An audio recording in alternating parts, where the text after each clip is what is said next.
So we'll go ahead and get started.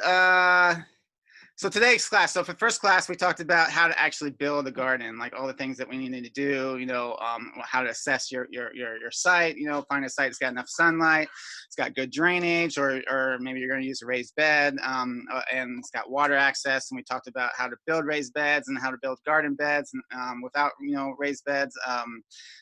We talked a lot about just like if you're doing row, square foot gardening, things like that. So today we're actually going to kind of jump into now that we got a garden planned out, we know what we're going to where we're going to plant. It has access and sunlight and all that stuff. How are we going to plan this out, and how we're going to plant things and how we're going to maintain things. So today we're going to have a lot of different tips on how to maintain gardening. Different vegetable planting and maintenance tips. Cool. So go ahead. So today we're going to break it up into 3 sections. We're going to talk about planning, how we're going to plan things out. We're going to talk about planting tips, like different, and then talk about maintenance tips, and things, how to actually maintain stuff. So planting considerations. So the first thing I want to know about is what do we plant and when. We're actually going to have a whole class called Garden Calendar, where we're going to talk about what we should be doing each month and when we should be doing stuff. So we're really going to get in details on that. I think that's next class. But this class, I'm just going to kind of break things out into 2 categories for vegetables. We have warm weather vegetables and cool weather vegetables. So cool weather is like the things that you plant in the spring and the fall. So if you look at the list that's on the right, it's a lot of greens, broccoli, cabbage, collards, the brassica family, a lot of root crops, things like that. And what's great, so these things, they're a little bit more versatile than the summer crops. But you need to, they are more versatile. Like you can grow a lot of these through the summer. What happens a lot of times is when it gets hot, some of these things get bitter. They might bolt, which is when they want to flower and they get bitter, and they just want to get their seeds out before they die. There are some things that can handle some of the hot sun, like chard does all right. Collards can do all right in the summer. Again, they're going to be a little bit more bitter. They're not going to be as sweet as if you grow them in the spring and the fall.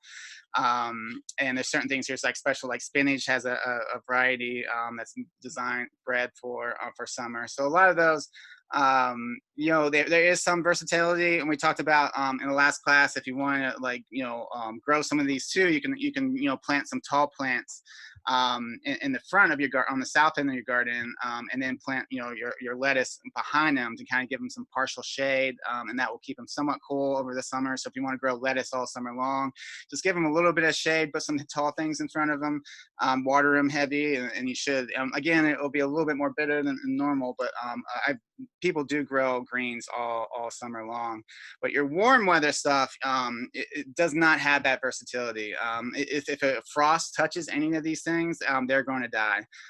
So that's why it's really important to wait. There was the holiday that everyone kind of uses is Mother's Day, which is kind of closer to the beginning of May. Generally, we want to wait till about mid-May to plant a lot of these crops. I know it is warming up quicker, so you probably could get away with planting earlier, but sometimes you just don't want to chance it. A lot of times it's not about warmth too; it's about how much sunlight we get. Because as we get closer to the summer, or the sun's getting taller or higher in the sky, and you're getting more sun. But generally, I know a lot of people. I know about 10 years ago there was a real bad. There was like a freak frost, in May. That a lot of people lost stuff. So a lot of people they won't plant till at least June 1st. They won't plant these things. But I think even now, I think you're pretty safe anytime in May to really start planting these crops. But you definitely want to check the forecast just to make sure it doesn't get below freezing, below 32 degrees anytime in the future before you're planting these. But your summer crops, these are the things that most people are more focused on, like your tomatoes, your peppers, your eggplants, your cucumbers, things like that. That's generally what, especially for beginner gardeners, we really recommend just focusing on the summer crops. Just wait until about mid-May. Like I said, if you're a beginner gardener, just buy a couple bags of compost, buy some big seedlings, mix up your soil, add compost, put your seedlings in, maybe buy a bag of mulch, to cover it, and just water them until, probably October, November, when they start dying off. So that's, good, for beginner gardener.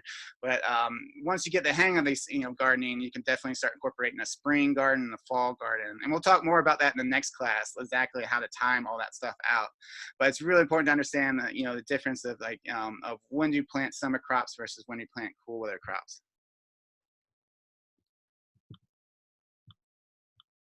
All right. So now you picked out, which crops you're going to plant when, and you have, your dates and when you're going to plant them. Now it's time to kind of figure out, like start planning the instructions. So most of the times when you get seed packets, they'll tell you exactly what you need to know when you're planting these crops on the back. If not, you can always Google them. You can ask the nursery or the seed company where you get them. If you're buying seedlings, you can ask for instructions. But generally, what you're looking for, there are some things, like some of these instructions are really for like bigger, farms, farming stuff, like, like the spacing between the rows. You don't really typically don't need to, know too much about, but you do want to pay attention to like planting spacing. So that's the spacing in between each crop. So if so this is a carrot, so you're going to grow a carrot every 2 inches. So if you have tomatoes, maybe you want to space out tomatoes like every foot, so it's going to be different, for each crops, and it should tell you some information. Then planting depth. So they'll tell you like how deep it is. A good rule of thumb with planting depth is you want to plant the seeds about as deep as they are as wide. So if you have a big seed, like a corn seed, you want to plant that somewhat deeper, and then if you have a small seed like a carrot seed, you're going to plant that pretty shallow. Um, and then it'll talk about days for germination. How long germination is when the seed actually sprouts and when it starts growing. And then there's other information like plant heights and things like that yeah, they're good to know, but they're not too important. But also a lot of these seed packets will give you some instructions too. Sometimes like when you're putting, like if you're planting some things, you want to put, a seed or two in the hole. And then other times, like carrots, you actually, you want to kind of dig a trench and then sprinkle them lightly, the seeds. And then as they grow up, then you kind of thin them out a little bit. So there will be different instructions for each, each crop.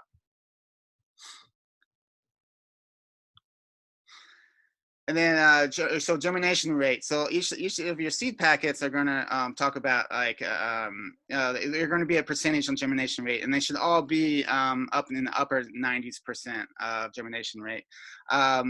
And the germination rate is basically like they do some kind of testing where they get 100 seeds and they germinate them. Germinate is when the seed actually like starts growing and when there's starts sprouting. And based on that, 100 seeds, if there's 98 seeds that sprout and 2 of them don't, and then they have 98%. And that's and that's really what you want. If you buy new seed packets that year, you should have almost every seed come up. But when you're saving seeds, that germination rate goes down just a little bit. So every year that most seeds are good for about 3, 4, 5 years, especially if you store them in dry, dark, cool places. You can put them in sealed envelopes, jars, containers, and things. Some people put them in freezers. I don't think it needs to be, frozen. I think it just needs to have a dry and cool place to store them. And every year that germination rate is going to go down just a little bit.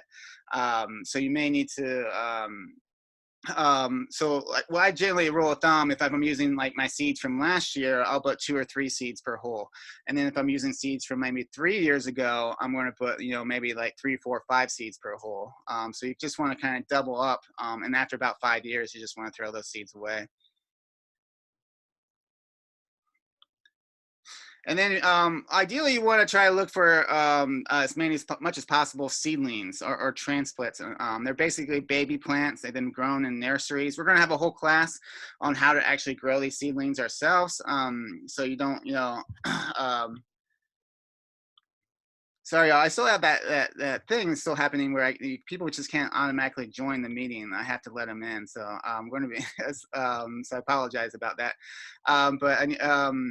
So you want to try to get as many seedlings as possible. I'm going to show you a slide for certain things. There's a small number of things you have to direct seed, like carrots and root crops and lettuces, and some things you can, grow yourselves in the seedlings, but it's just that they grow so fast, it's just a waste of time or money. But most things you want to try to get as seedlings, just because that gives you a huge jump start in the growing season. Like these are, like let's say we have like tomato seedlings. If you put tomato seed in the ground, in mid-May, because it's a warm weather crop, you may have a plant by the end of the summer. You may get a handful of tomatoes, before it gets, frost and kills the plant in the fall. But if you put a nice healthy sized seedling into the ground in mid-May, I mean, you're going to start harvesting, in early to mid-June, or early to mid-summer. So it's really, you want to get as much as possible seedlings. The only downside is that they cost a little bit more, but then at the same time, we're going to have a whole class on how to actually grow your own seedlings, to save some money. But definitely, yeah, or encourage, try to do seedlings. And when you're selecting seedlings, you want to look for a couple things. You want to make sure they don't, there's no yellow discoloration, that they don't look sickly. You want to try to find ones that are like kind of short and stout and short and really sturdy. Sometimes when they didn't get enough sunlight in nurseries, they'll get really leggy, or if they haven't been potted up, they'll just be they'll just be super tall and they just look like they're going to fall over. I would definitely avoid those.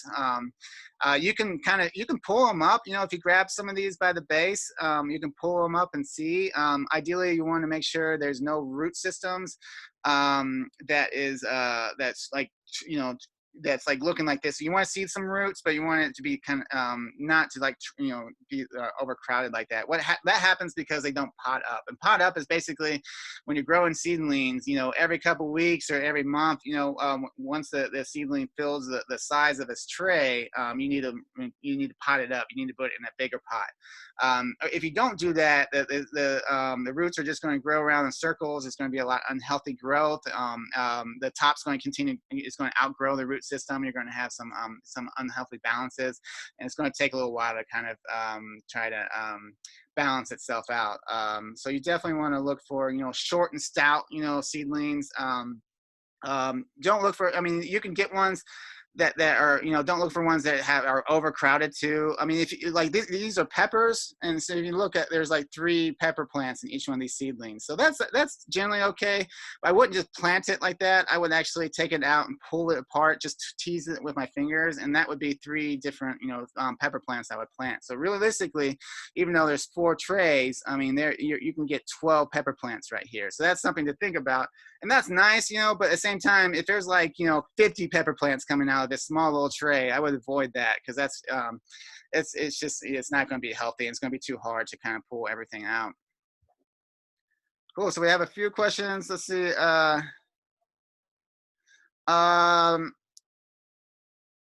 Okay. So how will we know which seedlings will germinate in later seasons, or should we expect to buy seeds each season? Well, seedlings, they're already germinated. So germinating is when the seed actually sprouts. But if you're talking about seeds, germinate in later season. Yeah. So I would go back to this this slide for your seeds. If you're buying seeds, so if you're direct planting, the summer crops, all these things, you're going to be planting in the ground either as seeds or seedlings in mid-May.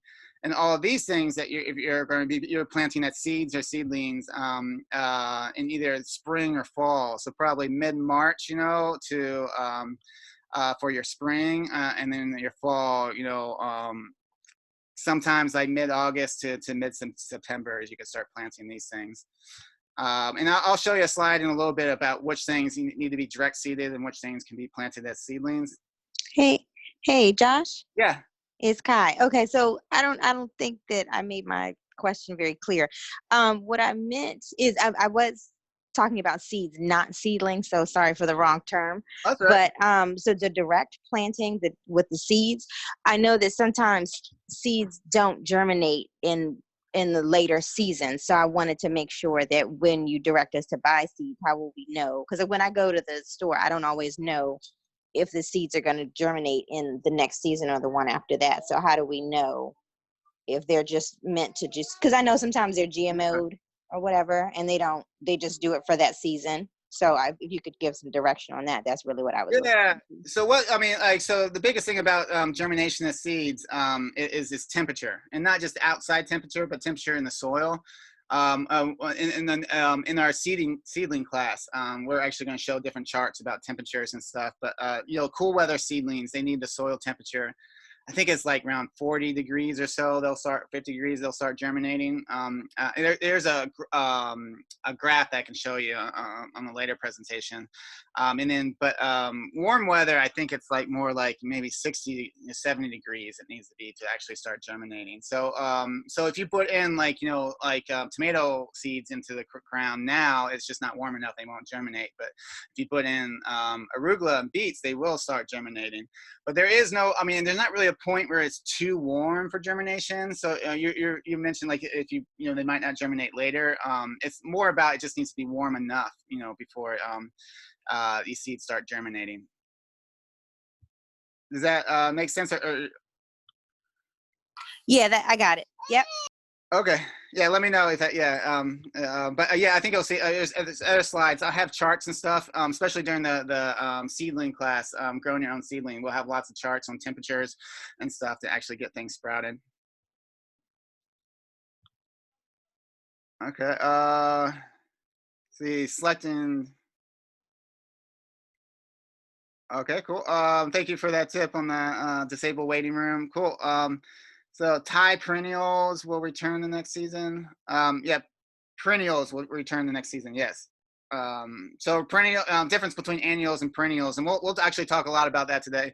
Is perennials are things that will grow and return every season, and annuals. So most of these things are annuals. They have to plant them, and some annuals will be perennials. It's just that that they can't survive, frost. Like peppers, for example, peppers is something that if you actually dig up your pepper plant and put it in your pot, and you can bring it inside into your basement and have it during the winter, and then bring it back out in spring. And I know people that have like 5 to 6 year old pepper plants, but typically though, annuals are things that are going to die when the frost comes, and they can't survive the frost. Cool. So going back to so we talked about seedlings. So what to seed, direct seed, and what to do as seedlings. To direct seed. So these are the main things I would recommend direct seeding. When we say direct seed, you're actually taking the seed, with your hand and digging a hole and putting it into the ground. And then everything else, I would try to get either grow your own seedlings or try to buy seedlings at your local, hardware store or nursery or someplace. Or there's some really great places you can order them as well. Seedlings and seeds, so like legumes, and we talked about legumes. The great thing about legumes is they're nitrogen fixers. So they actually suck out nitrogen from the air and they deposit it into the soil, and they're little nodules in the roots that slowly leach out nitrogen. So they actually add nitrogen to your soil, which is a macronutrient that our gardens need. We talked about the importance of having like a little section of your garden that's dedicated to legumes and peas. I made everything that's cool weather blue and warm weather that's red on this slide. So peas, you would plant those peas, mid-March. And then let them grow until about June when they die, and then rip them out and plant your beans. Let those grow all summer. And some people can get like a fall pea crop. It's a little bit tricky. I would do that in one little spot of your garden, and then you move that, that spot every year to a different part of your garden, and that's going to add nutrients. That's going to add nutrients to kind of to your garden throughout your garden. And then like the cucurbits, the squash cucumbers, you do see a lot of those as seedlings. You can buy them as seedlings. They just grow so quickly that it's really up to you if you want to get a jump start. But I usually do them by seeds just because they grow so quickly. Corn just does not transplant as well. So transplant means if you actually have a seedling and you transplant it into the ground, it just the root systems are not happy. So I would recommend direct seeding corn. and root vegetables as well don't transplant very well. So if you, I mean, you'll see them in nurseries. You'll see people selling carrots and radishes and stuff. You know, you can buy them and try them out, but I would recommend just direct seeding them. And like lettuces and you know, mixes and things like that. Just don't transplant as well as either. So I would just recommend direct seeding. But everything else I would try to do as seedlings, if you can, because that's going to really jumpstart, you know, your garden, and you're going to get a lot more produce in our short seasons. All right, so starting off, so we're going to talk about just some easy plants to start off with. You know, if you're a beginner gardener, this is a really great list of stuff that it's not too tricky for this area. Root crops do well, like carrots, beets, and radishes. Beans and peas, they grow so quickly, and they're very, you know, they're very well. You just gotta give them some kind of trellis system, like PTPs or something. We'll talk about that, I believe, a little later. Lettuces and spinaches grow well. Kale and chard do really well in this area, especially chard, and especially if you want to get some greens in the summer. Chard does well in the summer. This is a picture of my favorite tomato plant. It's a sun gold. It's a hybrid cherry tomato. It has like the highest sugar content, which is not a whole lot of sugar, but it's just the sweetest tomato you can get, which still tastes like a tomato. It's just slightly sweeter, and it is so prolific. It's just been hybrid. It's been designed for just to mass produce, you know, cherry tomatoes, and it's really easy to maintain. You just have to get it on a trellis, and we'll talk about pruning tomatoes today too as well. Um, you know, hot peppers, you know, like the smaller things, you know, are a lot easier to think about. Like, you know, like the cherry tomatoes, you know, over like big beefsteak tomatoes, just because it takes so long for that beefsteak tomato to like form, and then it's going, you know, it's just a big window for things, you know, cracks to happen, diseases, insects, and you know, busy hands of people. You know, we have a lot of theft at our urban gardens and stuff like that. So having like big things, like having your big, you know, bell peppers, you know, is a little bit more difficult, as opposed to growing small, you know, cayenne peppers or you know, jalapenos or things like that. Summer squash is really great. It's really prolific. Summer squash grows in this nice little bush. It's just an enormous amount of squash that you can get from them, and you can harvest it all year long. As opposed to winter squash, or more like vines, like your pumpkins and your gourds. Those take up a lot more space. You can trellis them, but you got to build a pretty sturdy trellis, and they take up a lot more space. And they all harvest that, you know, in a general, you know, in like in a you know, couple week period. It's like a big harvest. As opposed to summer squash, you can just harvest them, you know, throughout the year. Okra, like if you want a really easy crop that's going to produce a lot, okra is amazing. So if you like okra, definitely try that out. The problem with okra that people have is harvesting them quick enough, because there's a short window where you want to harvest okra when it's like 2 to 4 inches, you know, tall, or you know, once it gets past that, it starts getting woody, and it doesn't matter what you do. I mean, it's just it gets real bad after that. So, but okra is prolific. And it's so easy to grow, and like I said, the hardest part is just like, you know, keeping up with it and harvesting it before it gets woody. Strawberries, I love strawberries. I use them kind of almost as ground cover, basically. Um, uh, just like So yeah, strawberries. I use, you know, strawberries as a ground cover. You know, there's a place called Stark Brothers, where you can actually order, you know, really cheap fruits, and from anything from berries to fruit trees and things like that. And like they have this like great strawberry mix. There's like 75 strawberry plants are all bare root, and there's like multiple varieties that flower throughout the day. Um, and or fruit throughout the season. Sorry, so you can actually it's only like $10 to order all of them, and it's really great. Like my daughter loves them. We literally were picking strawberries from like you know May to like probably like October, November. So strawberries are really easy to do. And then most herbs, and we'll talk more about herbs, but herbs are a lot really easy, especially the perennial herbs, like rosemary and lavender and sage that will grow every year. Once you get them established, you don't really have to do a whole lot, and you can just harvest from them throughout the year. So there's a couple. Okay, so Andre shares some really great what to grow in Zone 7. That's great. So we'll talk more about like zone 7 in I believe the next class. But yeah, this is really great. Thank you for sharing that. Determinate versus indeterminate. So we're actually going to have a whole slide on that. We'll talk about that in a second. So those are tomatoes. What are some good varieties of strawberries for beginners? I actually can't remember the varieties.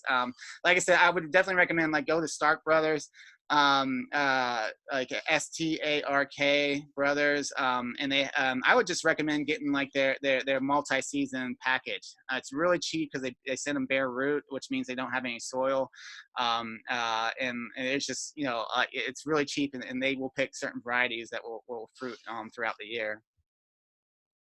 But like basil and dill and mint, mint it's pretty will spread pretty crazy. So if you do mint, I would recommend putting it into some kind of container so it doesn't go out of control.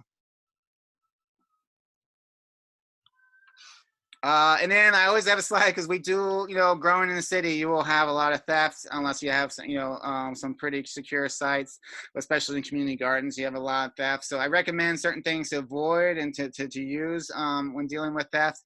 The first thing you want to avoid big things. I always see this in community gardens, and it's so devastating. But I see people that want to grow like watermelons and cantaloupes and stuff like that, and it takes so long. They're so excited every day. They check it out. They get more and more excited as it gets bigger and bigger. And then like a couple days before it actually gets ripe, someone comes by and steals them all. Like I see that happen so often. It's so tragic. So I just recommend, unless you have like a secure backyard, I would recommend avoiding big things that just take so long that people, because people are going to see them as they're walking by, and it's just too tempting for certain things like large tomatoes, like big beefsteak tomatoes, big peppers, like eggplants. They make some really great mini eggplants that are like the Chinese varieties. They're a lot more smaller and narrower that you can harvest really quickly. Corn, like you only get maybe like 1 to 3 stalks per 1 to 3 ears of corn per stalk. So and every time I've grown corn, it's always been grabbed before before. I've never actually successfully eaten the corn I've grown. So these are just things that I've noticed that I would avoid if you're in an area, that a communal area that you can, people that does experience some theft. Really focus on like small, fast growing things like cherry tomatoes, mini eggplants, jalapenos, okra, all these things. Get the things that grow in the ground, like root crops. A lot of people don't know just by looking at a beet top that there's a beet below there. So that will buy some time. Like potatoes and sweet potatoes do real well. And then my favorite, so I grow these. They're called green zebra tomatoes. They're fantastic. They taste really good. They're really tangy. Like if you like tomato and mayonnaise sandwiches, these are like the best for those sandwiches. And they ripen when they're still green. So it's definitely a lot of people walking by will see that and they won't think that it's ripe, but in reality, I mean, this is actually when it's ripe. It gets a little bit orange, but it still looks pretty green from a distance. It looks like it's not ripe yet. So I definitely would recommend this variety.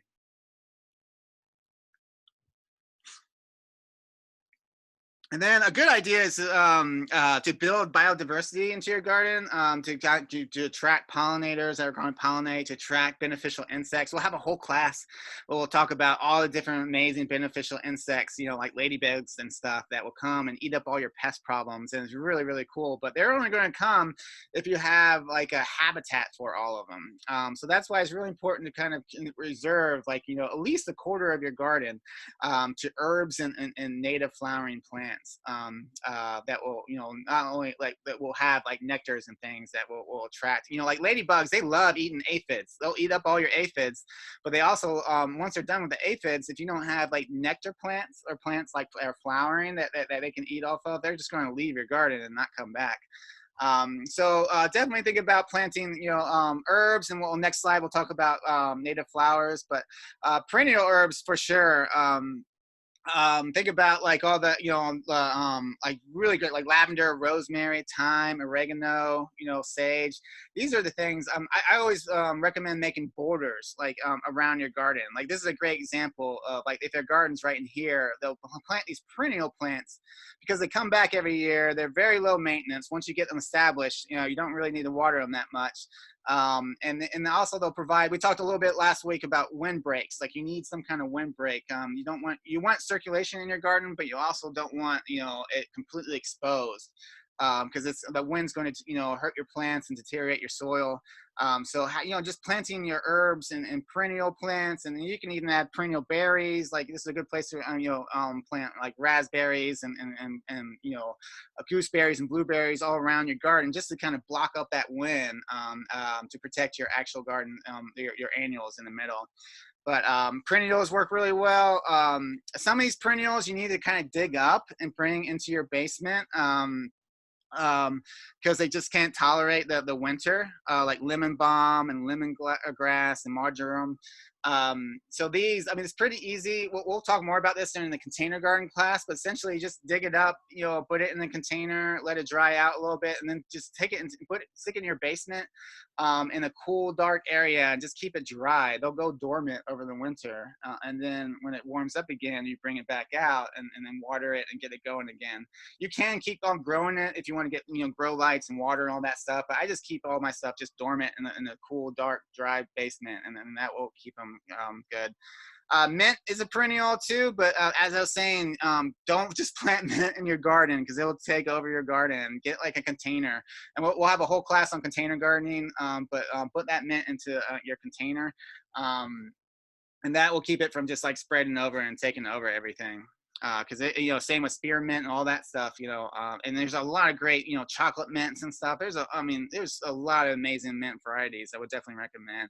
And a lot of that smells. We just had in our evening classes, we just had a class on which we'll have later on, but we had a class on keeping mammals away, like deer and squirrels and stuff. And a big part about that is planting a lot of perennial herbs, because their smells, because you'll smell it in your garden, like mint and lemon balm and all that stuff, and oregano. You'll smell it, and like that's not the things that squirrels like to eat. So they want to eat your tomatoes and stuff. So it actually mask the smells, and it's a great way.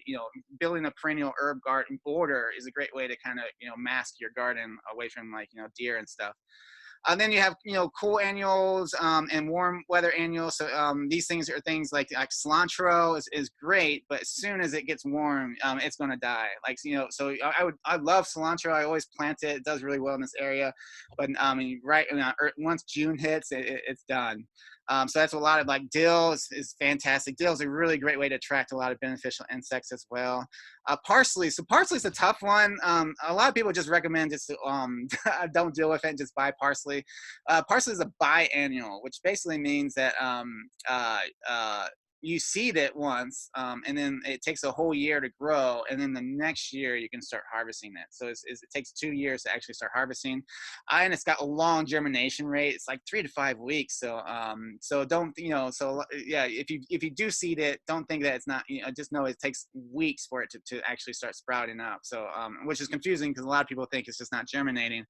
But parsley's tough. I mean, maybe buy it as a seedling or something like that.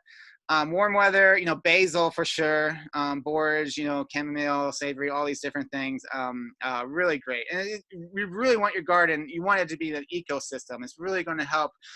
We talk a lot in our pest class about just creating this healthy ecosystem that's going to thrive, and attract the right, bugs to kind of help you out. So you really want to kind of shoot for that. And then nectar sources, also some native plants. You want to provide, as much native flowering plants as possible. Again, like I would recommend, like, reserving a quarter of your garden for flowers and herbs. And that way, because that way when ladybugs and things do come in, they're going to eat up your bad bugs. But then if they see you're like, oh, look, here's a bunch of like, native asters and some coneflowers and some, black-eyed Susans. I'm going to actually stick around, and I'm actually going to, lay eggs and stuff and start families into this area. So then you're going to have this constant, awesome beneficial insect community that's just going to take care of any of your bad bugs. So it's really great. I mean, it's going from like, monocultural, what most of our food system is, to like these polycultures, even just planting a couple rows of just like native or perennial, flowering can really just, build up your ecosystem.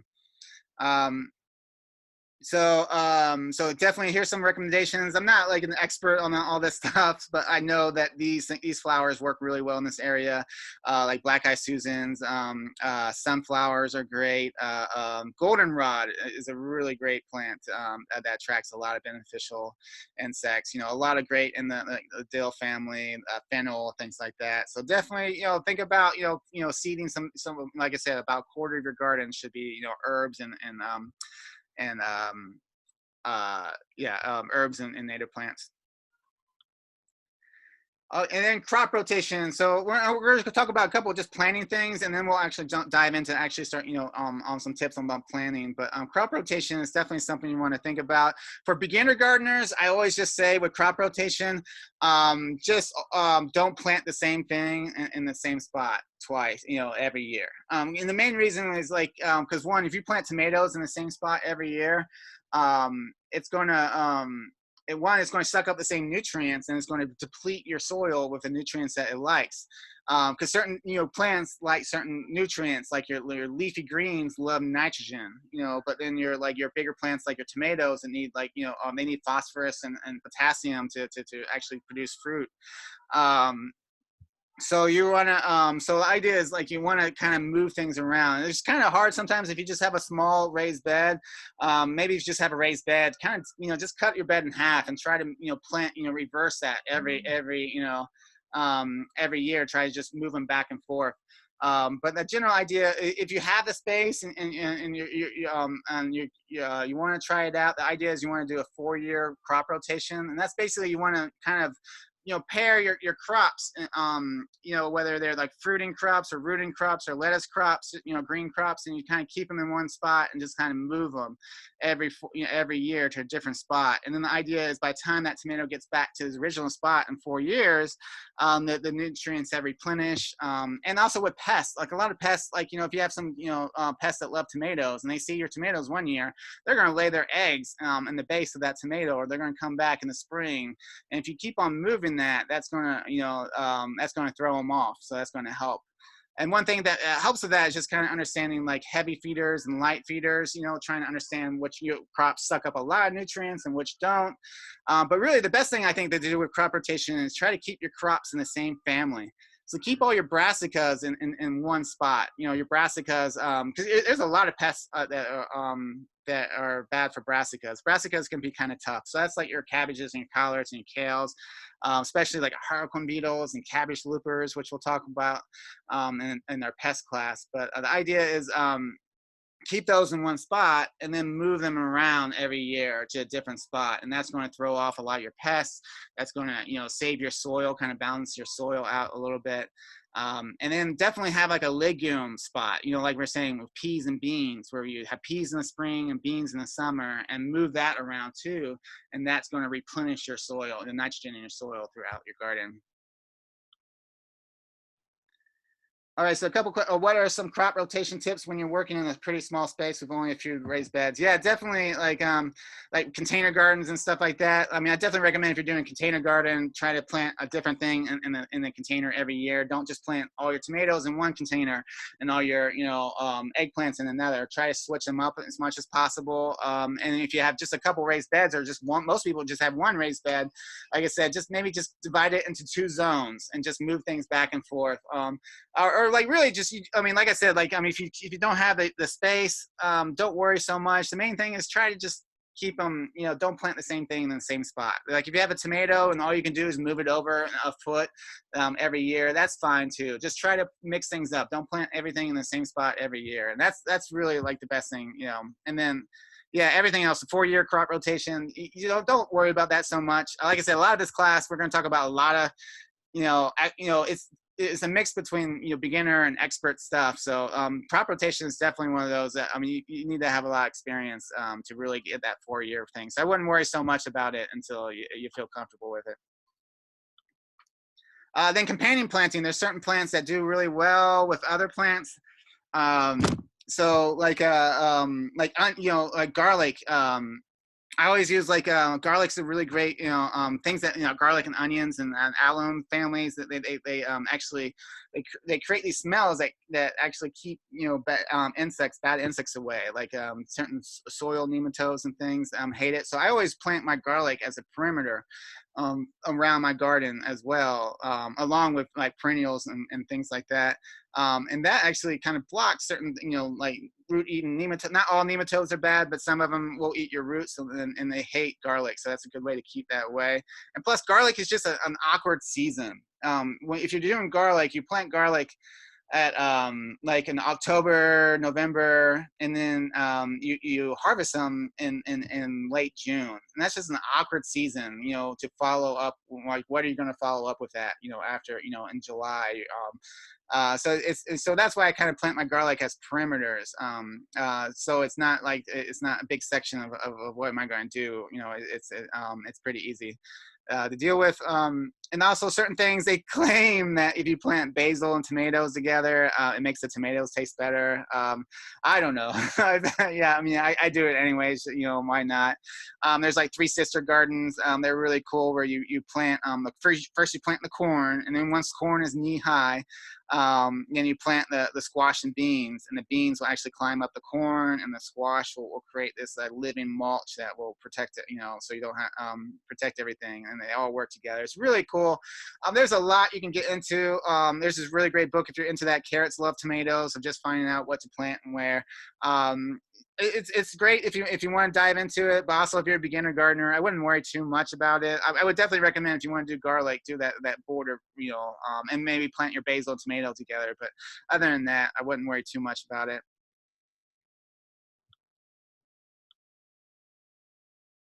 So someone's saying Three Sisters worked great for me last year. First time doing it. Awesome. Awesome. And then last thing we're going to talk about in our plant. So this has all been, if you just joined us, this has all just been about kind of some things, you know, to plan out. And then we're going to dive into actually planting tips and maintenance tips and stuff like that. But these are just some factors.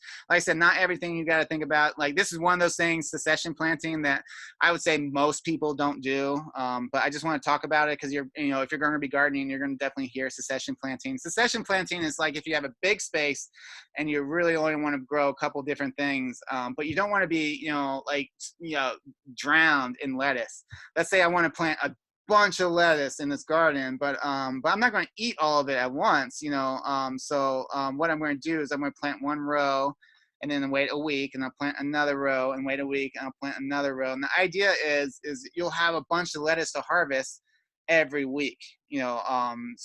You're not going, so it's kind of spacing things out so you're not just overwhelmed with lettuce. You know, like I said, it's not for everyone. You need a lot of space, but I just want to make everyone know, like, understand what succession planting is. It takes a little bit of planning, but it's not, you know, it's all right if you don't want to. I wouldn't recommend it unless you got a big yard. Then design. So it's good thing that when you're actually, you know, design, this is the perfect time to kind of design out your garden, you know, come up with a plan. What are you going to plant, you know, during the cool weather months, you know, in March and April, or if you're just going to do a summer garden, just what are you going to plant in May and June, and just kind of space things out. And it's nice to have a kind of a design, and more importantly, it's good to keep that design. So next year you can kind of look at it and say, oh, I did all my brassicas in this corner, I'm going to move my brassicas to that corner. I did all my, you know, peas and beans in this corner, so I'm going to move that around. So just going to help you with a crop rotation, but just keep these designs every year, and it will help you. All right, so planting tips. So now we're gonna get a little bit more fun stuff. We're gonna talk about different ways, you know, different tips on planting things. First thing to understand when you're planting stuff is to really understand the time of day. I would definitely recommend, you know, planting in the morning. Daytiming, you know, it's really important when you're planting things, when you're harvesting things, when you're watering. Ideally, you want to, you know, the best time to do all that stuff is in the morning, when it's cool out, or if not, in the evening, before before it gets dark, you know, a couple hours. You definitely don't want to do this stuff right in the middle of the day around when it's hottest, like noon. Even though if you could be quick about it, but even just like pulling out that seedling and exposing those roots in the noon hot summer sun is going to really, like, if not kill your plant, it's going to shock it a little bit. It's called transplant shock. So you really want to wait, preferably if there's an overcast day. If it's a cloudy day, that's a great day to do it. You don't want to do it when the soil's wet. You want to wait till it's dry, because a lot of times you're going to be compacting. When soil's wet, it's more easy to compact it than when it's dry. Yeah, you want to avoid planting things when it's really wet out. These are all recommendations. Sometimes you just gotta, like, especially, you got a family or whatever and you're busy, you just gotta do it when you gotta do it and don't worry too much about it. But when you have a choice, I would follow these recommendations. Kind of avoid the middle of the day. Look for cloudy days, especially when you're watering. You don't want to do it at night, because when you water things, if you don't give it a chance to kind of dry out, at least the tops of it, the plants, you can eventually start causing some mildew issues. Like I said, it's all right. I mean, you can water a couple times at night, but you just don't want to water every night, and things like that. So you want to try to look for, morning if possible, or afternoon, a couple hours before sunset is when you want to do most of your stuff. And same with harvesting. If you harvest your lettuce, in the middle of the, day, like when it's hottest out, it's going to shrivel up by the time you get it home. You can like dunk it in some cold water and it'll pop up, but you got to eat it that day. It's not going to stay very long. So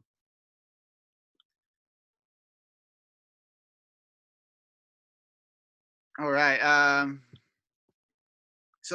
Transplants. So a lot of transplants, like I said, you will get some leggy transplants, especially with brassicas. You can't avoid them. Most of them are pretty leggy. Tomatoes, especially, you can do this with some brassicas and other things, but definitely tomatoes are really fantastic, because a lot of these plants, when you plant them, any part of that plant will become another part of so if you bury a bunch of stems and a bunch of leaves, for like, especially for tomatoes, anything else you want to just Google and make sure, but for all tomatoes, and if you bury a bunch of this plant, it will end up becoming a root ball. And it will and the bigger the root ball, the roots are really the most important thing. Even though if you have this nice, healthy, tall, plant, if you don't have a good root system, it's going to take forever to get it healthy and fruiting. But so if you take this, even though it's sad, like you have this great seedling, but with tomatoes, I would recommend burying about 2/3 of it, which makes it look really sad. But what's going to happen is it's going to everything you bury is going to become this giant root ball. And once that root ball is established, your tomato is just going to blow up. And even if it's going to surpass, even if you plant this guy at level, and you plant another one, bury it. That one that's buried is just going to blow up and grow much faster than that tomato. So I definitely recommend burying them. If you have containers that aren't that deep, you can actually lay them on the side a little bit and prop them up, and that's another way to get a nice sized root ball. But you really want to focus on that root ball, particularly like if you have seedlings that have sometimes if they start fruiting early, you want to pull the fruits out. You want to wait till like tomatoes. You want them to be at least a couple feet tall before they start fruiting. And so you want to pull that fruit if they have any early fruits, just so they can focus on building that root ball system and focus all their energy. And then planting potatoes. So potatoes. So these are different than sweet potatoes. So we have to understand that, and we'll have another slide on sweet potatoes. But regular potatoes and sweet potatoes are two different plants. Sweet potatoes are actually like a tropical plant, and potatoes are more like a cool weather plant. So it all depends on how big of a potato you want, how long you want to wait, when you want. But generally, most people plant their potatoes in right about now in March and April. And then depending on the season, you can get early season potatoes, mid season, late season. It will tell you how many days. So they'll grow all summer. You keep on watering them. And then usually like when the tops start dying back, when the tops are dead, and we'll have a whole class on when to harvest things, but when the tops all brown and die, that's when you need to start harvesting them, and that will depend on what days. You can harvest them early if you want some. They're just not going to be as big, especially with your late season. If you want to store these potatoes over winter, you definitely want to keep them in the ground so they can build up the tough skins. I know some people, like they'll just they'll jam their hand in the soil and pull out a couple early potatoes here and there. So I know people do that, but for the most part, if you want them to mature and to have a tough skin to actually store for a while, kind of follow these dates and wait till the tops die back. Potatoes are a little tricky because they grow upward. They grow in roots, but on upward on roots. As opposed to sweet potatoes, that the deeper the roots go, that's where all the sweet potatoes are going to form. With potatoes, they grow upward. I'll show you a picture on the next slide that shows that a little bit more. But the idea is like you dig a trench on potatoes. You want to get I wouldn't recommend, some people do it, but I would order, they're called potato slips. So they're little portions of a potato with these eyes. These are where the stalks are going to be growing. And the idea is you dig a trench, about a foot deep, or about half a foot deep, and then every foot or so you put one of these potatoes. Make sure the eyes are pointing upwards. Bury it, and then as they start growing up, you want to hill them in. So that means you get like some kind of hoe or a hard rake, and as they start growing up, you want to hill it in, because what's going to happen is all the greens that you bury, that's going to turn into roots again, and then that's where the potatoes are going to form. So the higher that you can put more soil in, like the idea is like every couple weeks you want to wait. You want to mound up about 2/3 of the plant. You don't want to completely bury your plant, but you want to mound it up about half to 2/3 of the plant, and then that's going to be where a new layer of potatoes are going to form. And then maybe a month later, you mound it up even higher, and there's going to be another new layer of potatoes that are going to form in that. So it's a little bit confusing. I'll show you in the next slide. We'll make a little bit more sense. But but most important, I just want to say, in certain potatoes that they're exposed to sunlight, they'll get green. Don't eat a green potato. It gets toxic. It'll make you sick.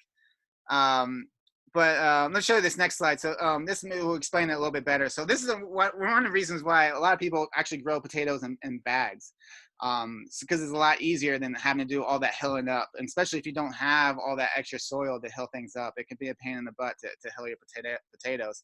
So some people will get bags. You get burlap bags, work really well. You can make wood frames and things like that. If you want to get some free burlap bags, Compass Coffee. It's probably not open right now, but when they open back up, they always keep. It's in Shaw, right when you walk into the left. They have a pile of all their. They get all their coffee beans in these burlap bags, and they'll put them inside. And burlap is like a hemp or some kind of similar plant to hemp, organic structure that's clean to use. I use them a lot for mulches when I want to when I directly seed stuff and I have birds that are trying to get them. I'll lay a layer of burlap over them. I will talk more about that in the bird class. But the idea is you you take a burlap bag or a bag and you roll the sides down so it's about a foot tall. You fill it up with some good soil, mix in a little compost, and then maybe put 3, 4, or 5 potato slips, with the eyes pointing up.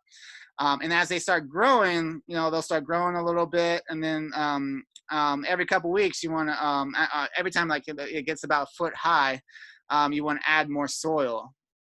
And you keep on doing that as it's going up, because again, as the potatoes, they form upward, so you want to give more room for the roots to grow upward. So as you're adding more and more soil, there's more and more potatoes that are growing up. And that's really important to understand. Sweet potatoes, the vines grow downward, and then potatoes form down there. Like these potatoes, it's all about growing upward. The idea is you keep on doing it to get to the top, and then you wait till the tops die back, all of them turn brown, and then you could just kind of dump the bag, and you got all those potatoes. The one trick about this, though, I warn, is it's hard to keep this hydrated. You got to water them almost every day. Just because when you take things out of the ground into containers, things tend to dry up a lot quicker, as opposed to in the soil. The moisture is held a lot longer. So definitely think about, if you're going to do this, just know that you're going to have to water this pretty heavily almost every day to do this. All right, then sprouting and planting sweet potatoes. So this is a fun experiment. It's kind of like a science class. So if you're wanting to sprout sweet potatoes, you could really start doing that here now or sometime in April. April is usually when I wait. But sweet potatoes are warm weather plants as opposed to normal potatoes. You could plant those now. They're cool weather. You can plant them in the May, in March and April. Sweet potatoes you're not going to plant till mid May or June. But you want to, if you want to start sprouting them early, you can totally do that. If you don't want to do this, you can order them as slips. You can order them as bundles where they can actually they come in these like bare root sprouts. You can get like 50 of them wrapped up in a rubber band. That's relatively cheap. But if you want to actually do it yourself, I would find a good potato, maybe one that maybe your best potato from the year before. Save that, and use that, or you can, go to the organic market, a farmer's market, get sweet potato. Typically you want to avoid groceries, not always, but a lot of times they use different sprays to keep them from, sprouting and stuff like that, or you don't know where they came from and what the varieties are and things. So, but I know, if you have a potato in your cupboard and it's sprouting, feel free to use that. But I would, look for organic local farms for getting sweet potatoes. And the idea is you can either, get some toothpicks and put it into a glass and then you fill that glass full of water. Or I know some people actually just recently, this is a picture of one of my students in our evening classes, and they cut up the sweet potatoes in pieces and they just put that into a jar full, just the bottom is full of water, and they'll start having sprouts.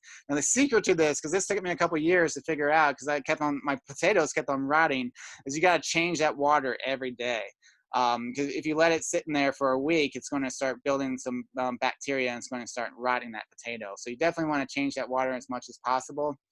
But eventually, you'll start getting these sprouts, popping up, and you want to wait till the sprouts are, maybe like 4, 5, 6 inches or whatever. And then you can just pluck them off with your hand, and then you put them in another dish with some water. Again, change that water every day or two, and then after another week or two, they're going to start, sprouting roots. And then once you have a nice little root system, then if it's like mid-May or so, you can start planting them. And then basically, I plant them in long rows, and I'll mound up the soil, or I'll and just plant them in there. Space them apart, every like foot to foot and a half or so.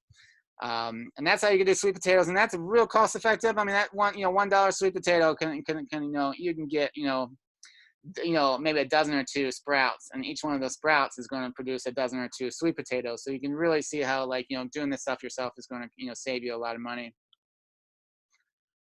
All right, so Kai Booker asked, what about in the pot? Same watering issue for the potatoes. Are you talking about the sweet potatoes or the normal potatoes, Kai? In the regular potatoes. In the regular potato, about can you explain that question? Yeah, you had the picture with the burlap bag, and you were saying that they were going to dry out a little bit faster. I was wondering if we put it in a pot instead of a large burlap bag. Oh, like a container. Mm-hmm. Yeah, for sure, as long as it has drainage. Yeah, for sure. It just needs to be a tall, kind of a tall, pot, as possible. But I guess if it's not that tall, you're just not going to get a lot of potatoes, but it'll still work. It's just the taller you can get it, the more, potatoes you're going to have. But for sure, yeah, definitely, containers will work for that. Okay. Thank you. All right, corn. So if you if you're thinking about planting some corn, here's a couple tips for that. Corn, it's tough. You need a lot of space to really produce a lot of corn, because each one of these stalks are really just going to give you like 1 or 2 ears of corn, maybe 3, depending on your variety. And you need to space out that corn. Typically, people will space them out in blocks, with about a foot in between each corn. And it's typically what they do. And they do that because corn is wind pollinated, which is super inefficient compared to having your bees and things that pollinate, like tomatoes are pollinated by insects. Corn is pollinated by wind. And how that happens is you have these tassels on the top of your corn, and you have individual pollen that forms onto it, like that looks like this, and then the wind will push that pollen, and the hope is all that pollen will hit the corn, corn stalks next to it, and they hit these silks. And they have to, each individual piece of pollen has to hit each individual silk. So if you ever have a corn cob that doesn't have all the kernels aren't completely formed, that's because it didn't get enough pollen. So pollen, hits these little silks and then travels down the silk and forms the corn.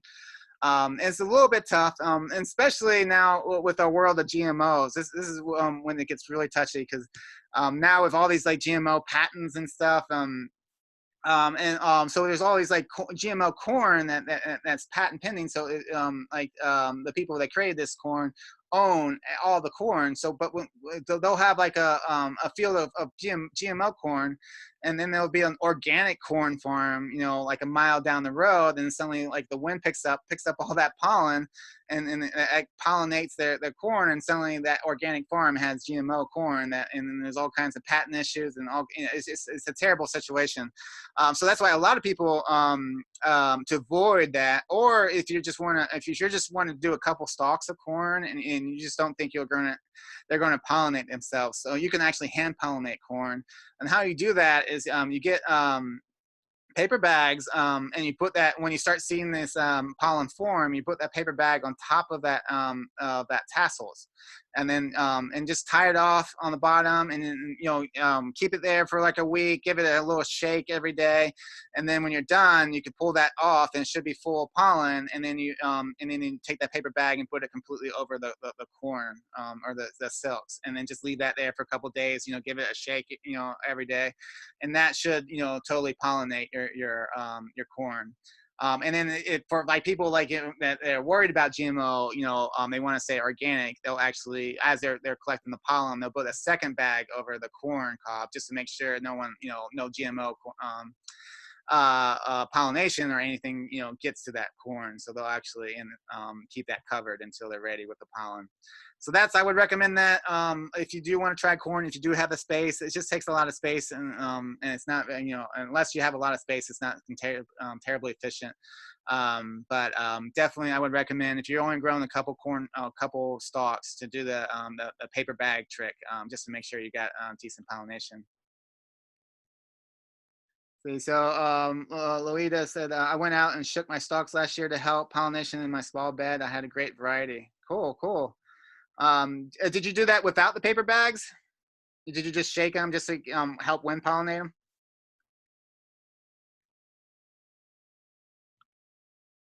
Okay, we'll wait for that one. All right, so moving on, planting asparagus. So if people are interested in asparagus is fantastic crop. It's a perennial crop. We really need to think about asparagus as kind of like a fruit tree. It's a long-term investment, because it takes a couple years before the asparagus actually gets to the point that you can actually start harvesting it. So you definitely, it is an investment. You need to order them, and they come as these they just come as these root balls, these long root. It looks like a crazy nightmare. It's like spider. And the idea is you dig a trench. And you create a little bump inside the trench, and kind of spread out the root systems, kind of like they're riding a horse. Space them out, properly. I believe 1.5 feet or so. And then the trench is like 6 inches or something. This is why I put all the spacing. I can never remember exactly the spacing on everything, but and spacing is definitely give or take. I mean, you don't have to be perfect on spacing. It's all right if you're a little too close or a little too far away. You can always refill things and thin things out and stuff. But there's a general spacing that they recommend. If you do that and you fill them back up, you can do this thing. It's kind of like a potato where you can fill it a little bit up. It's supposed to be more healthy for the plant, but I don't know anyone that really does that. They just completely kind of fill this thing up. And then let the asparagus grow out to the top. And the idea is you'll get some stalks for the first year. And the idea is you kind of just mulch it and weed it, and then keep it watered for the first 2 years. And it's about the third year is when you start getting the asparagus, that pencil size asparagus that looks that's tender, that you're willing to harvest. And the idea is you can start harvesting in the spring. They'll start popping up, and the idea is you want to harvest them like like you wait till about like half a foot or so and you start harvesting them. But you want to stop after a couple, about 6 or 8 weeks, because you don't want to harvest too much because it's going to start hurting your plant. So you want to, harvest, usually like on the bottom, like people wait till about, they harvest them from the spring till about July, midsummer. So, but after a little while, you just want to give it a rest. And every year, it'll get stronger and you can harvest more and more, but you don't want to over harvest it for a while. But what's great about, even though it's like a 3-year investment before you can start harvesting, once you get to a plant that's harvest, you can harvest. I mean, that plant can start producing asparagus for like 10 to 20 years. So it is like definitely a long-term investment. It's worthwhile. So you say my asparagus crop was taken over by grass. No shoots this year. Is this still hope? They were successful for about past 4 or 5 years. Yeah, you definitely yeah, you definitely need to keep it mulched. Even though it takes a while, you need to keep the grass at bay. One thing you could do with grass is you can get a plastic edging that goes down like 6 inches into the ground, and you could plastic edge your barrier, and that will keep the grass from going.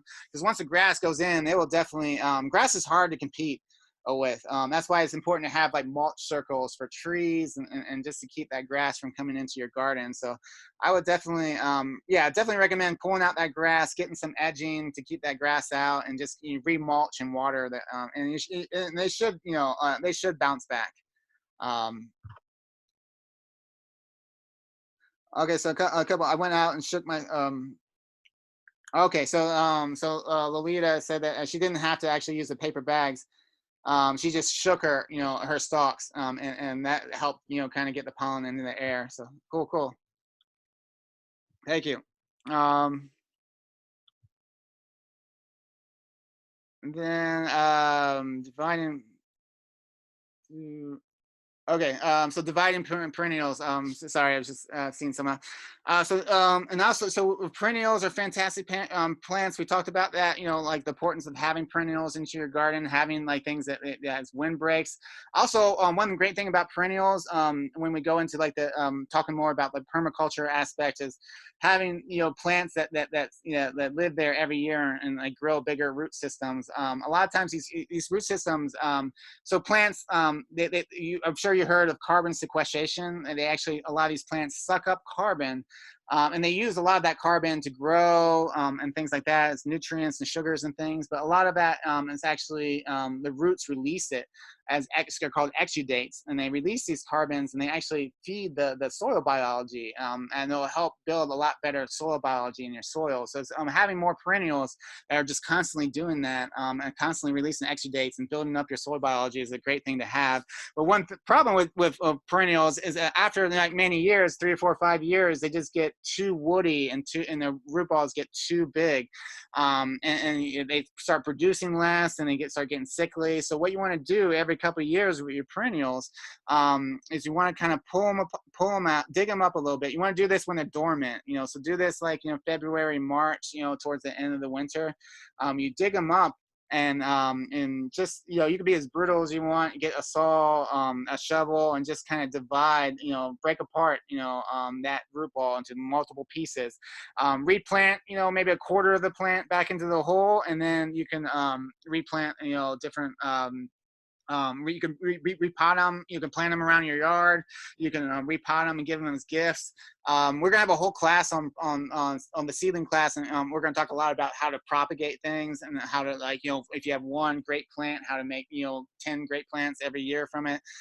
So you can definitely use that to kind of repopulate. But it's a good idea when you start having, especially like different herbs, like rosemary and stuff. They just get so woody after a while that and they just stop producing. So you want to dig them up and chop them up in little pieces and then spread them around.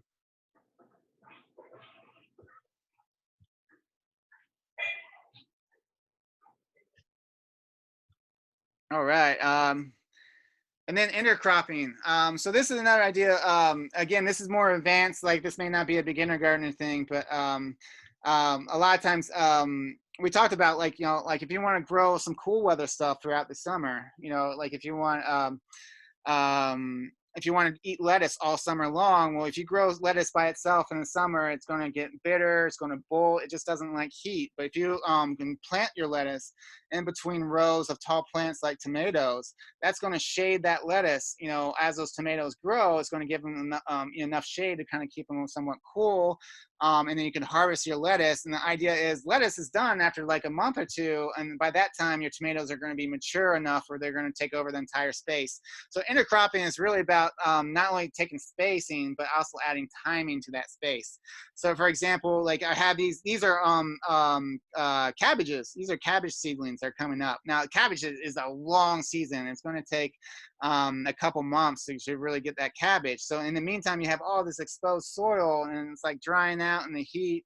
That's a big thing is you want to prevent exposed soil, whether you get some mulch down and mulch it, just keep it covered, because exposed soil is going to dry out, it's going to dry your plants, it's going to erode, you know, kill your biology. So in the meantime, what you can do is you can plant a bunch of these radishes around your cabbage. So while you're waiting for this cabbage to get big enough to take up the whole area, which is going to take a month or two, you can plant fast growing things like radishes and spinaches and spring onions, and you can have those grow up. You could harvest those. The idea is you're harvesting these radishes. By the time the radishes are done, that collard is, or that cabbage is going to take up, you know, it's going to be ready to take up that whole space. So definitely really cool idea, intercropping. Definitely intercropping to change seasons. So I recommend, so if you're doing a multiple season garden, this isn't, you know, don't worry about this if you're, don't worry about this if you're only doing a summer garden. But if you're going to do a spring garden, then do a summer garden. So there's a transition period where traditionally what you do with this transition period is you grow all these like spring crops. And then around May, you just rip them all out, and then you know, replant them with tomato seedlings and peppers and things like that, which is fine to do, and that gives you a chance to kind of retail, add compost, things like that. But another like more non-till kind of practice, and one that's going to allow you to kind of prevent any like it's going to allow you to continue to harvest and eat things without any breaks, is kind of slowly intercropping your summer garden into your spring garden. So the great idea is like, you know, this raised bed was all lettuce heads. And what that person did is they slowly ate the lettuce heads, you know, every time they ate one, they would replace it with a pepper seedling. So they're slowly moving this, you know, this is probably in April and May, or May and June, they're slowly moving, removing their lettuces, and then in the place they're plopping in a summer crop. And so that idea is you can keep on eating all May, all June, while slowly transitioning your garden to a summer garden. I really recommend this. Just some tips if you're doing this is when you pull out things, you want to like cut them at the base, and you leave the roots in there, and you let the roots kind of like just kind of decompose on their own. They'll add organic matter and things like that. So this is really a non-till practice that where you're not going to be tilling things up. At the same time, you can top dress compost. We talked about last week. You can top dress compost, you can mix in a little compost with that pepper plant. You can top dress it where you just lay, you know, compost on the top and let it kind of work its way in. So a great example is like this, you know, like they had all this lettuces, and the person's growing tomatoes in the middle of the lettuce. So they're still harvesting that lettuce and eating it, but slowly as the tomatoes are getting bigger. With the idea is once the tomatoes are big enough and they take the whole space, that all the lettuce will be harvested. So it's a little tricky, but it's a pretty great idea. Another thing too with brassicas, a lot of times when like kale and collards and stuff, once it gets hot, they'll start bolting because they freak out. They know they're not going to survive the heat, so they bolt. You know, they get bitter, and then because they want to produce seeds to throw out in the air. But when they do that, so this is a kale bolt. I would recommend waiting for it to bolt and then cut out that bolt. That's actually a very delicious, it's like a broccoli rabe kind of thing. You can saute it with like butter and garlic and stuff. It's really delicious, and it's a great way to get an extra kind of crop out of your brassicas. You just don't want to wait too long, because once the plant, you know, cut that out and then remove the plant, because once the plant starts like bolting, it's going to slowly start deteriorating. And that's really a vector for diseases and insects, or when you have unhealthy plants. That's you want to get unhealthy plants out of your garden, because that's where diseases and pests are attracted to unhealthy plants. So, but definitely take advantage of it. Super delicious. Yeah, eat the bolts and then remove the plants. All right, and then maintenance. So we're going to talk a little bit about different types of maintenance to kind of make your life a little bit easier once you've already planted some of these things. So one maintenance is mulch. Definitely recommend mulch. I'm a very lazy gardener. I don't like to water more than like, twice, 2 or 3 times a week, especially when the mosquitoes get out and all that stuff. So how I do that is I have a nice thick layer of mulch covering everything in my garden. Mulch is like anything from like straw to like shredded bark or things like that. And what it does, you never want to have more than like 2 to 3 inches of mulch, because if you have if it's thicker than that, it's going to actually stop the water from getting into your plants. But if you have a nice layer of like 1 to 2 inches of mulch, it's going to keep the moisture in the garden, in your soil, and that's really important. Having consistent moisture. There's a lot of blossom end rots and different kinds of calcium deficiencies where if your water moisture is very inconsistent, it's really hard for plants to suck up calcium. So having that consistent moisture level, it keeps it from drying out. It keeps, like, it doesn't completely stop weeds, but it really suppresses the spread of weeds and soil-borne issues. Like a lot of tomatoes have a lot of soil diseases, and when it rains, it'll splash the soils up into in your tomato plant, and that will help spread the disease. So this will keep it, your diseases from spreading so much. So I really recommend mulch. Really great mulches for garden. Straw. Remember the difference between straw and hay. Straw is like a farm grain, like barley, where they actually grow it up and they chop the tops off, and then they have the stalks left over. It's got some seeds, but not a whole lot, and they use that for bedding and things like that. Hay is when you go to like a wild field. It's full of seeds and stuff. They chop it all down, and they say hay's for horses, straw's for people, because the hay's got a lot of seeds in it, so they want to feed it to the horses, because it's got that protein. So you want to kind of focus on straw. And most times when you see a small bale, like a small box, a square shaped bale of it's straw, and usually hay is like those giant, circular bales. But you definitely want to ask if you're ordering some straw. I mean, and if you're picking straw up too, like a lot of times you can salvage straw at different construction sites. You just want to ask and make sure it wasn't being used to like soak up toxic stuff. Yeah, straw you can usually get at Home Depot and places like that. Then a shredded wood bark. So this is a typical mulch that people use for trees. It's like that. It's got that, kind of like the fermentation smell to it. It's basically shredded bark and small branches that are slowly breaking down. That stuff I used to use straw a lot, but I've actually been using this a lot more because it lasts a lot longer in straw. And you just have to make sure it's in a thin enough layer, but this works really great for your garden. And then living mulches. Living mulches are really fantastic. Like clover, white clover particularly. White clover is the short clover. Red and crimson clover is like the taller one. So if you seed a bunch of white clover into your soil, so the idea is you kind of grow your plants first. You let them get a little bit of size, and then clover seeds are super small. You kind of scuffle the surface and just broadcast them, spread them around, cover them up, water them, and then they'll start popping up. And the idea is these are nitrogen fixers, and also clover doesn't really compete that much with your crops. They're not going to compete that much, and they're also going to add nitrogen, and they're going to keep, work as a mulch, so they'll keep things cool and keep the moisture in there. So it's a little bit tricky with clover, but if you can figure it out, it works really well. I also use a lot of strawberries as living mulches too, because strawberries are just after a year or so they just start spreading all over the place, and I think they're really fantastic living mulches as well. You want to avoid hay. Wood chips, definitely want to avoid wood chips. I use wood chips for my paths and things like that, but the problem with wood chips is we'll talk more about this in the composting class, is it's a very high carbon source that that's looking for nitrogen to kind of help break itself down. So if you put a bunch of wood chips on your garden, they'll actually kind of start sucking up nitrogen from your garden, which is in order to break down. They'll replace it eventually, but it's just, it doesn't work very well for gardens. Works really great for paths, especially just sheet mulching. Whenever I have paths in my garden, I'll usually lay cardboard down and then cover that cardboard with wood chips, and that will ensure you don't have weeds growing up in your paths. I definitely want to avoid dyed mulches. There's a lot of toxic stuff in the dyed mulches.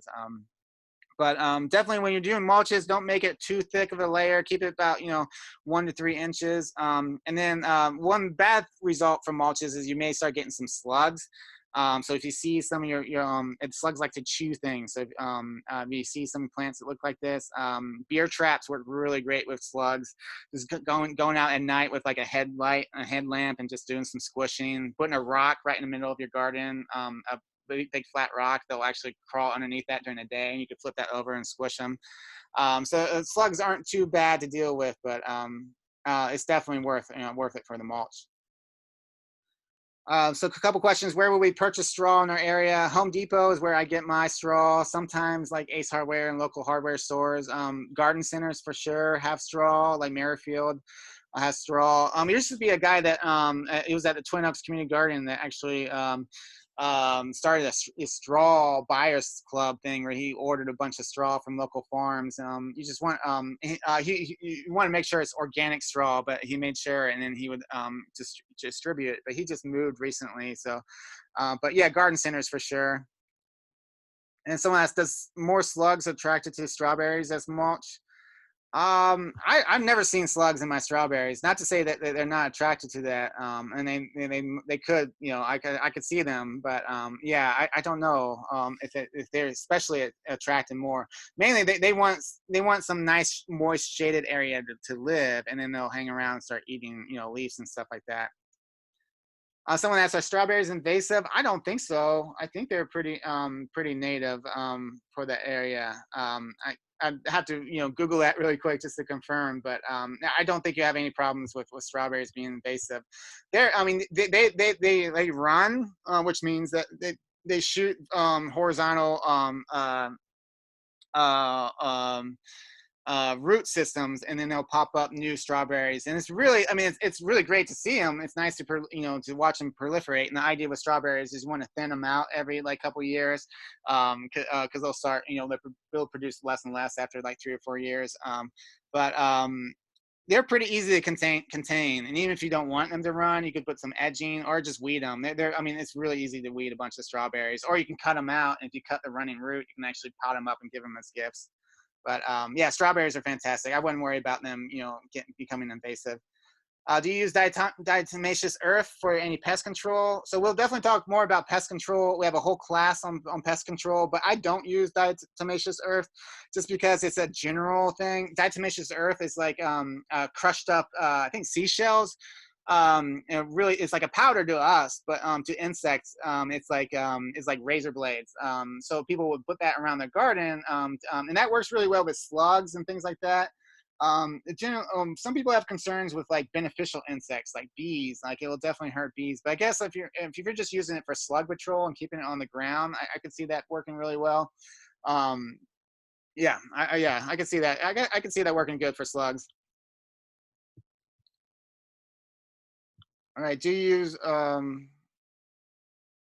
recommend electronically grounding your potters? I'm not really sure what that means. What do you mean with electronically grounding? Say it again. Just placing a copper rod or copper wire and grounding it to the earth before you transfer outside. I don't really know much about that. Do you know why you would do that? It pulls up the negative ionic charge from the earth, so the plants, I know with flowers, people do it all the time, and it keeps the flowers alive for weeks. Cool. Yeah, if you could send me some links on that, I'd love to. Look at that, and I can definitely include that in our presentation. Will do. Cool, thank you, and I could share those links too.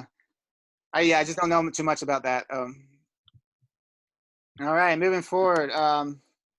So garden cover. So a lot of times, if you don't want to use mulch and you don't want to weed, garden covers are a good idea. There's two typically types of garden covers. There's this one that's like a corn plastic. It comes in rolls and you can roll them out and then you poke holes and plant your plants. And another one's landscape fabric, which is more of like it's a poly fabric. So they both have their drawbacks. Definitely, if you want to do this, idea is you definitely need to get drip irrigation because this doesn't allow water to soak through. So in our first class, we talked a lot about drip irrigation. You want to learn if you weren't for that one, but I would definitely put this on drip. Um, but in the idea, this is nice because it's corn plastics. The idea is you do this for one season, and then at the end of the season, you actually you till it all up and mix it and chop it up and mix it into your soil. And over the winter, and the idea is it breaks down, and then by spring, you just have normal soil. So that works pretty well. It's a little pricey, I think, for urban farming, but definitely check it out. It's the biodegradable plastic mulches, and then you have these landscape fabric. Landscape fabrics can be a pain in the butt if you have to move it because this stays, for many years. So if anyone has ever removed the landscape fabric, they know what I'm talking about because the weeds they'll suppress weeds really well, but they'll also the weeds will infuse themselves into like into the fabric. So when you pull them up, you're pulling up like thousands of most of them dead but still strong roots, or some live roots that are grown underneath it. So it's if you're going to do landscape fabric, if you're going to garden in this one spot for a long time, landscape fabric is good, but it's not ideal to like rip this up every year. It's a pain in the butt, but if you're into it, yeah, definitely go for it. But nice thing about landscape fabric is the water will seep through, so you may not need drip irrigation but you definitely need it for garden covers. All right, so a couple questions. Does this help prevent critters like groundhogs? Trying bubble gum for my groundhogs this year. So we just talked about that last night in our class. That is definitely a class that's coming up. We'll have a whole class on mammals. So there's this myth that if you put juicy fruit gum, if you put that in the holes for like moles and bulls and groundhogs, they'll chew it and they'll kill them. I've heard mixed reviews. Actually, everyone I've talked to has actually tried it, said it didn't work. But I've heard people say that. Yeah, we have a whole class. I'll talk to you about the groundhogs. It might not be a myth. I mean, check it out. Let me know if it works. But yeah, if you can't wait for that class, it's coming up in maybe like 2 weeks. Email me and I could share some slides with you about groundhogs. And I can also share you some slides about like size of holes and how to tell if it's a groundhog, a mole, a bull, all that stuff. So definitely. But I want to kind of keep on going on this class. So next slide. So pruning. So we had a question about indeterminate and determinate tomatoes. So this is really good to understand. So determinate tomatoes are tomatoes that grow, that know exactly how big they're going to get. They know how, roughly how much fruit they're going to have. They're usually like, they're more bushy. A lot of times you don't need to have trellises for determinate. And the thing about determinate is they all produce all at really quickly. Like it's like a Roma tomato or Ruggers tomato. They call them a lot sauce tomatoes or canning tomatoes because they all produce within a span of a couple weeks, and they like overwhelm you with tomatoes, and you can't eat all your Roma tomatoes. So that's why a lot of people can them and make sauces out of them. And they're great plants. They work really great for container gardens because they don't get that tall, so they're not going to like fall over. So I definitely, there's great things about determinate, but most people are going to be growing indeterminate tomatoes. And indeterminate tomatoes are tomatoes that will literally just keep on growing all year long. And since I definitely have, if you could trellis things, if you could build a trellis that's tall enough, you can have 6 foot tomato plants for sure. But with indeterminate, it just gets so prolific that the branches and that it gets too much, and it will cause a lot of disease issues and fungal issues and stuff. So that's why it's really important to prune your indeterminate tomatoes. So how that really looks like is you want to essentially with indeterminate is like what you're going for is you want to have like it's like a single stalk tree. You want to have one main branch. Some people will do 2 branches or 3 branches. Like I've seen that in production facilities, but typically you want to have like one big branch that's going completely upward. And then you want to have, 90-degree angle branches coming out every couple inches. So how that works is you plant your seedling. You want to give it, don't do them too much for now. You want to give it a little time to grow. But once you start seeing the first flowers coming out, you want to remove all the branches below the first flower. And you can most of these times you could just snap them off with your finger. If they get a little too big, you might need to get some pruners to cut them off. But generally, like these branches will just snap right off. And the idea with these is, one is like these guys won't produce any fruit. They'll only start producing fruit above the first flowers. And two, like these branches will start touching the ground. You always want to trellis tomatoes. You don't want them just growing on the ground, because that's where a lot of diseases for tomatoes are in the soil. So you'll have really unhealthy plant tomatoes unless you get it off in a trellis. And we'll talk about trellises at the end of this class. So the idea is you want to get off the ground, you want to remove these branches, because they're just going to grow along the ground even if you're trellising them, and they're not going to produce anything. And then you want to start looking for what's called suckers. These are these little tiny guys that grow in the armpits of each branch. And when you see them, you want to find them early, because they'll grow into like a giant another tomato plant, each one of them, and it'll just be a mess. So you want to get them while they're early, so you don't use too much energy, and you just want to pluck them out with your hand. Really easy to pull out. If they get too big, get some pruners, but you can just pluck them out with your hand. And the idea with tomatoes is ideally every time you water, like you want to do this like every other day, you want to go out and just like check your tomatoes and pluck all their suckers out.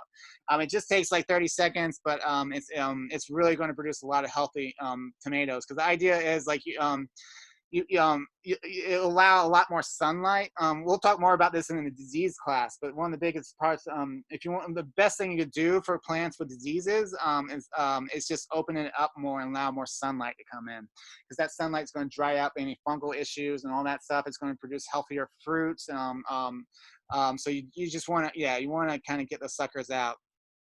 And the idea, and also like there's another disease called early blight. There's a lot of tomato diseases we'll talk about, but the most common one is early blight. And fortunately, that's not a very bad disease. Everyone who's grown tomatoes has probably seen it. It's the bottom branches always get yellow. That's early blight. It's not going to kill your tomato, but it is going to kind of reduce some of its energy. So when you see those bottom yellow branches, you just want to pluck them out or cut them out, and don't compost them. Just throw those branches away unless you have really good hot compost systems. And then also, pinch off anything. If you got, if you have tomatoes that are fruiting, you want to wait till the plant is at least like, almost 2 feet, 1.5 feet, 2 feet before they start flowering. So if you haven't, if you have a small little tomato plant that wants to start fruiting, pluck those flowers off, because you want it to focus all its energies on its root systems. Okay, so another question: are mushrooms okay to grow in small gardens and small cities? Yeah, for sure. Mushrooms are fantastic, especially if you don't have enough sunlight, because mushrooms you can grow and literally no sunlight. But yeah, definitely send me an email. There's a lot of resources we can talk about mushrooms. And there's we usually do some mushroom classes. We'll probably be doing some in this summer. All right, thinning plants. So another thing too. So especially if you remember back in the carrot slide. So how you plant carrots is these are carrot seedlings. You just dig a little trench. I use like the handle of my my shovel, and just like make this little tiny trench. I sprinkle carrots in here. Fill it back up, water it, and then you'll start having tons of carrots. But remember, with carrots, they need to be spaced out every 2 inches. So ideally, what you do is you come back, you wait for the second leaf to appear. The first leaves that appear, and we'll talk more about this in the seedling class, but the first leaves that appear are called cotyledon leaves, and they all kind of look the same. Like you can't really tell what it is by cotyledon.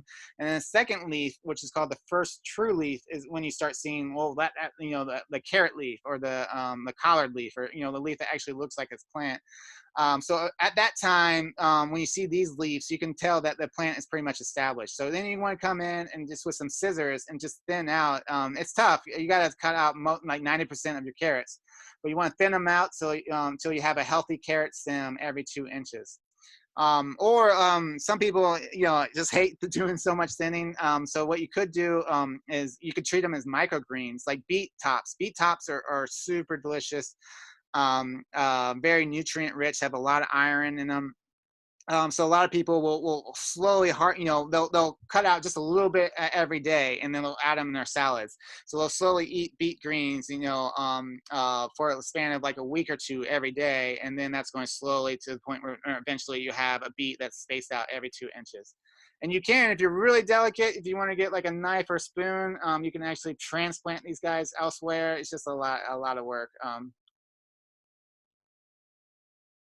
Oh yeah, thank you, Inja. So happy Fantastic Fungi Day.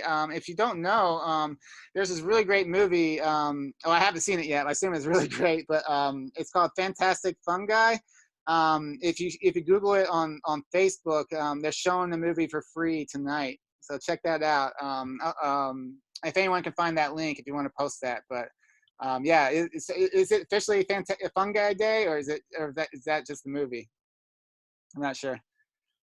But if anyone wants to go on Facebook and search Fantastic Fungi, and you could find that link, and maybe if you could post that link for everybody. Yeah, it should be it looks like a really good movie about mushrooms. All right, cracking plants. So cracking plants. So a lot of times you see this a lot with tomatoes and things like that. This isn't like I used to think it was like some kind of slug that was eating like a trench, but thank you. Yeah, so they posted the Fantastic Fungi. So if you want to watch a really cool mushroom movie tonight for free, check out the link in the chat box. So tomatoes. A lot of this is because of inconsistent moisture. This is another reason why we like to have a mulch. This is a great example of using straw mulch for your tomatoes, because when it rains, all the soils, the diseases in the soils aren't going to splash up into the plant now and get everything sick. But at the same time, a lot of times when it rains really heavily and then there's a drought, for next week, plants will grow really quickly with all the rain, and then if they don't continue getting that rain, they'll overgrow, and then they don't have enough nutrients and water to continue growing, so it kind of it stops a little bit or comes back a little bit, and that's when you get these cracks in these tomatoes. So you can really prevent that just by having a nice layer of mulch that will keep your moisture levels more consistent. And then, and you could also see that with cabbage, that happens a lot. I've never actually tried this, but there's a trick. Supposedly, if you start seeing your cabbage break, you kind of grab the cabbage by its base, pull it up like an inch, and then kind of do a 90-degree twist. The idea is you'll rip off like half of the roots, but you'll leave a lot of additional roots on there, and then that will kind of slow down the growth a little bit. Never tried it before, but I know people have done it and said that they've had some success. Cucurbits. So if you're growing cucurbit plants like squashes, pumpkins, cucumbers, melons, things like that, the tricky part about cucurbits is the pollination. You may have some flowers, because cucurbits have male and female flowers. So you can tell the female because it has the ovary, it has this little ball right below the flower, that's the female, and then the male has nothing. So a lot of times with cucurbits, if you're only planting one, squash plant, sometimes all the female plants will open up, but the male will be closed, and then they'll close, and then the males will open up, and it's just terrible pollination. That's why a lot of people, when you plant these things, squash plants, you want to plant more than one squash, to kind of increase your chance of pollination. But one way to ensure that you have good pollination is when you start noticing all your female flowers opening up. You can go with a male flower, cut it off of the stem, rip off all the actual petals, and then just go to each female flower, and you're essentially having cucurbit sex with all the flowers. You're kind of shoving the pollination into each one of these flowers and self-pollinating each flower. And if you do that, you're going to have 100% pollination rate. You're going to have a lot of a lot of great cucurbits, squashes, pumpkins, and stuff. And then when you're done with that, if all your female flowers are all producing fruit, then you can go ahead and just cut off the rest of your male plants, and you can actually you can eat them as squash blossoms. So you can fry them up. I like to stuff them full of ricotta cheese and bake them with some honey on top. And people will make they will make fritters out of them for like tacos and stuff. So it's definitely a really delicious way. We're gonna have a harvest. We'll have a whole class on like really cool tips on how to harvest weird things and stuff. That will be, I think, the last class that we're gonna have. And then shaken pollination, a lot of things have both the male and female parts in their flowers, and so they just need to be shaken a little bit. And the main shakers are like bees, like bumblebees, and especially bumblebees are really good at vibrating this stuff.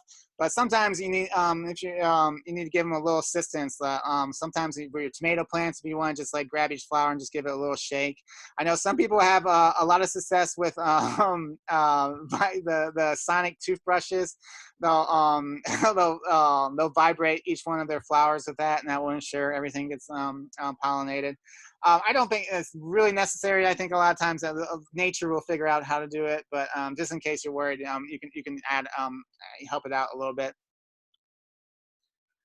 Squash borers. So if you do have a squash borers are terrible. Basically, it's like if you see like a whole section of your squash plants all of a sudden like die. If you see that, you want to go to the base of your plant, and if you see squash vines are hollow in the middle, and if you see some holes in there, that means this fly, squash borer fly, planted as eggs, and this little larva came out and then burrowed into your squash plants. If you have 3 holes, that means there's 3 of them in there. If it's usually just 1 hole. So what you want to do is you want to get them out as quickly as possible, which you're going to cause a lot of damage to do that, and your plant might not survive, but it's definitely going to die if you leave this guy in there. So you want to get a really sharp knife, like a box cutter, and start cutting open from the holes up to the top of it until you find these guys, and then squish them. And then you'll have a giant wound. So with that wound, you want to shove a bunch of wet soil in that wound and kind of bury it. And the hope is like that all becomes like a root ball, and then your plant will bounce back. But it's I mean, for me, like majority of the time, my plant is going to die. I mean, I've saved a couple plants doing this, but most of the times it's a low success rate, but might as well try. And then if you know you have squash borers in the area, some people have success by wrapping aluminum foil at the base of their plants, and that will keep them from like burrowing in there. Blanching, so with cauliflower and celery. So blanching, there's a couple different types of blanching. We'll talk about cooking blanching is when you cook things just for a couple seconds in boil water to help preserve them. But blanching, what we're going to talk about is how to keep things like very tender and not bitter. The big thing with cauliflower, if you're growing cauliflower, you don't want the sunlight hitting the cauliflower, the head, because if it does, it's going to get a little bitter. You want to keep it and it's going to get a little woody. So you want to keep it. You can get actual self-blanching cauliflowers that are really good, where the leaves, on their own kind of cover the cauliflower. But if not, if you see a cauliflower head exposed, you just want to get some some string or something and just wrap it up. There's a cauliflower head in this. You just want to wrap it up in the leaves to keep it in the shade. That will keep your cauliflower nice and tender. And then you just unwrap it and check on it when it's ready to harvest. Same with celery. If you're doing celery is really hard to grow, and you need to water it really well, hill it up, and all that stuff. But you can wrap the bases with like newspaper and things like that, and that will keep it, tender.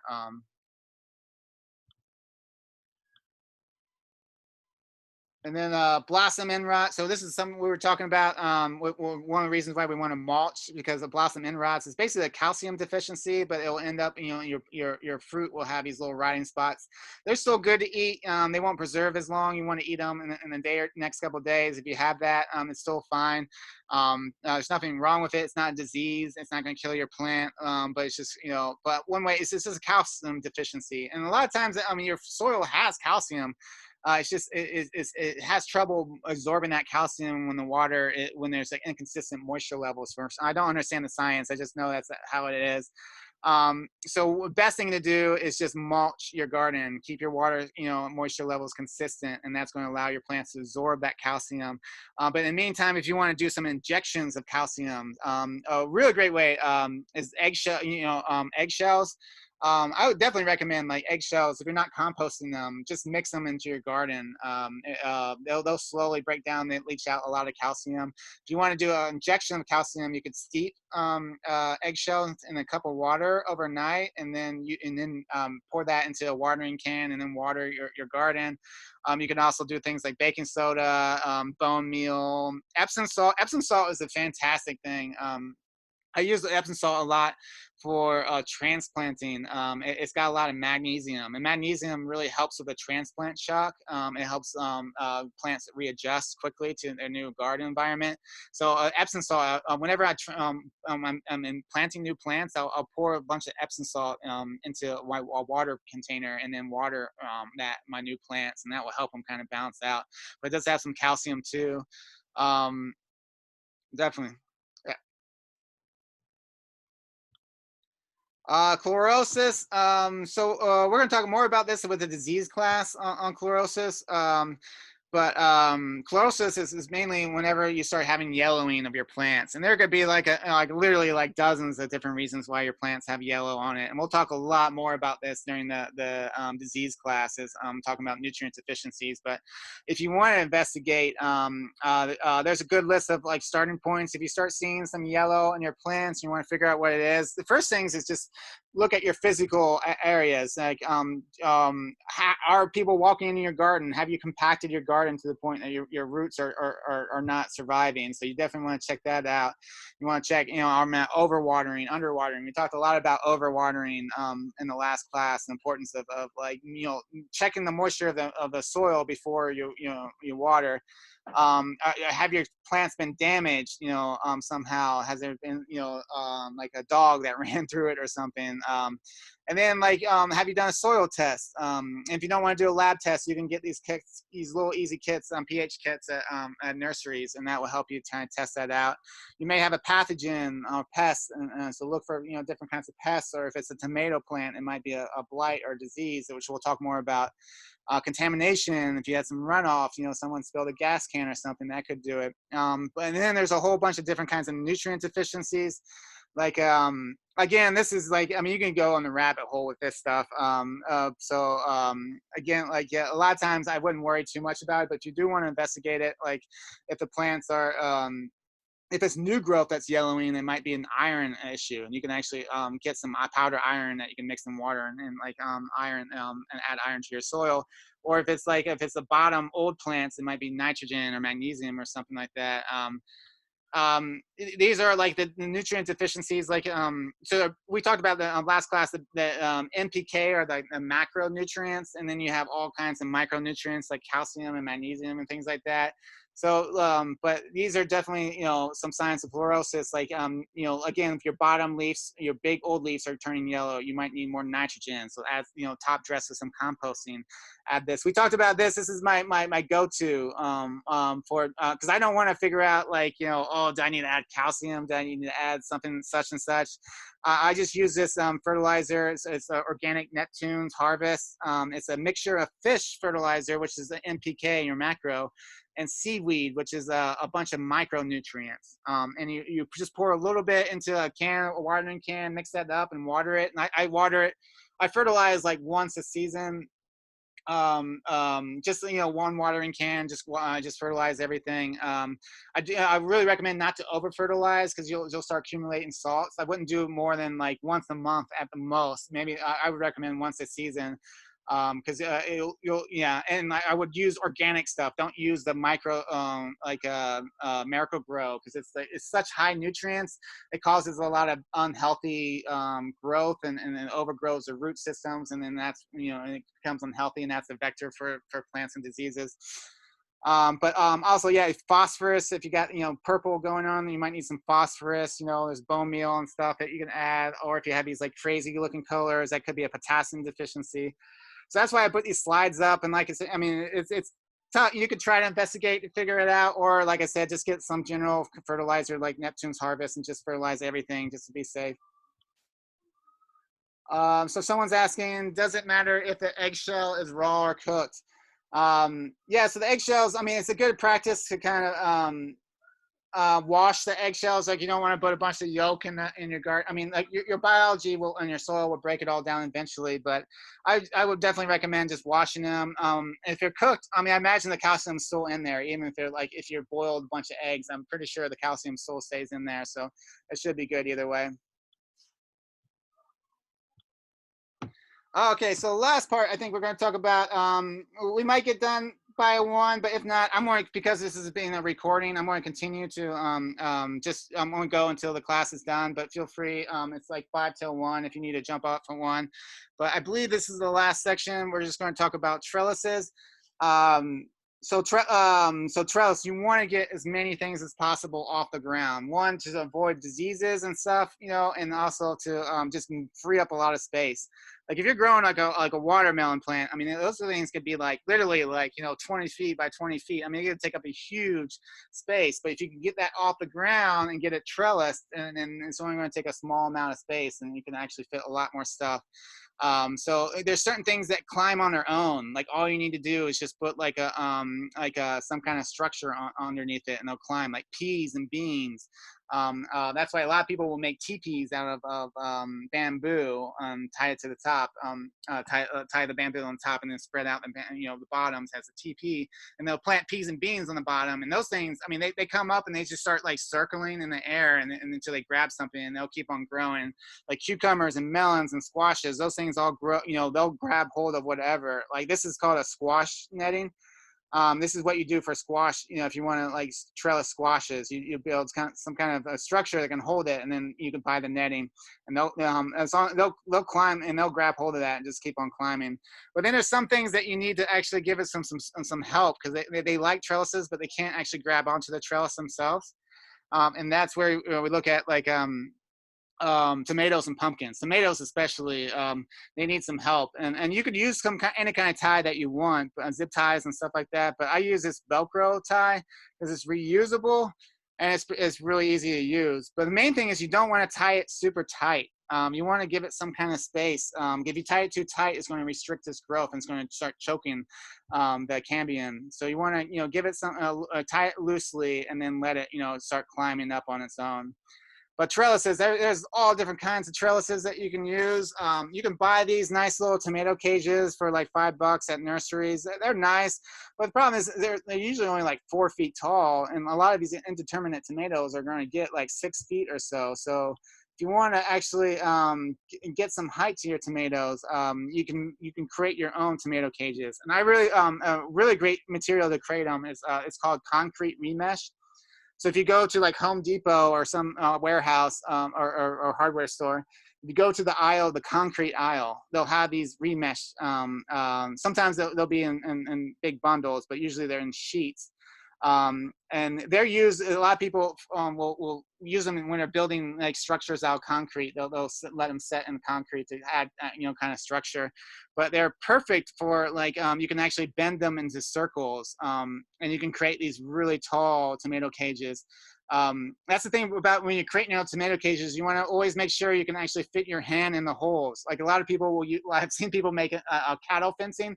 Cattle fencing is like metal fencing like this, but they're really small holes. Like there's like, you know, like 2-inch by 2-inch holes, and you can't fit your hand through it. So you want to be able to, you know, find something that you can actually fit in there so you can harvest. And this is a great way to make a really tall cage. It's actually, well, each sheet will be cheaper in these tomato cages. This is the TP that I was talking about. Just getting some bamboo. You can get bamboo if you go on Craigslist or any kind of listserv. I mean, bamboo's invasive. It spreads like crazy, and people are constantly trying to look for people to help get rid of their bamboo. And you can get some big, nice pieces of bamboo too if you look around. So don't buy bamboo. In our carpentry class, we'll talk more about things you can do with bamboo.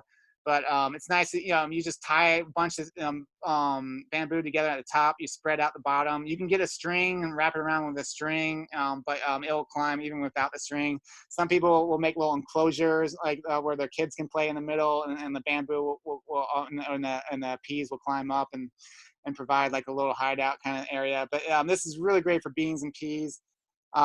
Same with these kind of structures when you use bamboo, where you make these cross beams with these X's and have these these cross bamboos, and peas and stuff will climb right up that. That works really well too for beans and peas.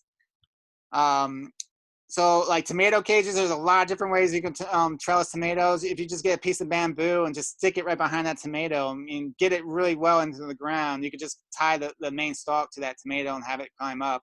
definitely recommend after a little while, once the tomato gets too big, it might fall over. So you could do some cross beams if you with other ones to keep it kind of sturdy. This is my favorite tomato trellis. I'm not sure what it's called, but the idea is you create this cross beam with some wood or bamboo. I've done it with bamboo, where I've done that like that that structure like this, where I've done that and had one cross beam, and then you get some string and you tie it to the top. And then as your tomatoes are going down, you just pull that string down here, and it looks like it's actually tied, but it's not. It's actually, you take that string and you just wrap it around a couple times around that tomato. And then the tomatoes have these little fibers and hairs that will actually hold on to that string. You don't have to tie it at the base. And then as that tomato starts growing, you just keep on wrapping it around that string as it grows higher and higher. And I think this is a really fantastic way to do tomatoes. You don't have a lot of bulky stuff. You can get in there and prune really easily. I think it's a really nice and stable structure. You just got to make sure that the main bar is pretty well, like, either screwed in or pretty well done, secure. Another way, I've seen this with a lot of urban farms, like ones that have long tomato rows. They'll get like rebar. They'll get 2 pieces of rebar, and they'll just shove that into the ground, and they'll take a string and they'll run it down and then run it back. So there's 2 strings along each one of these cross sections. So when the tomato grows, they'll make sure it goes in between the 2 strings. So each time it grows higher and higher, they'll make sure it's in these strings. So that way it'll give a lot more support. And it's really easy. It's a lot easier than tomato cages to like prune things and kind of, so this is what it kind of looks like once it starts growing in between these strings.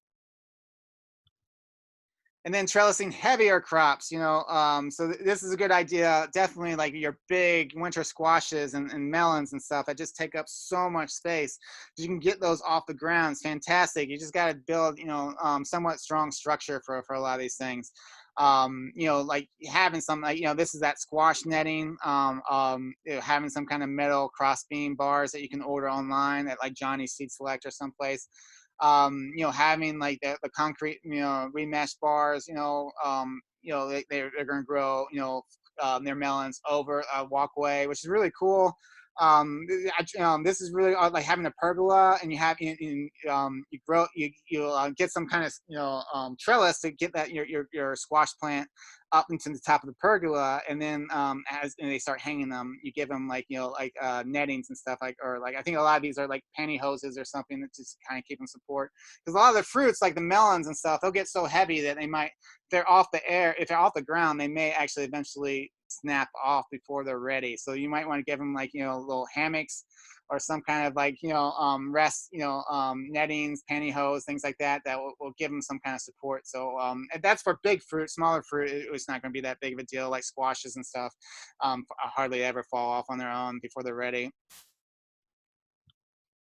And then definitely think about, we talked a lot about summer crops, or during the summer, if you want to keep on eating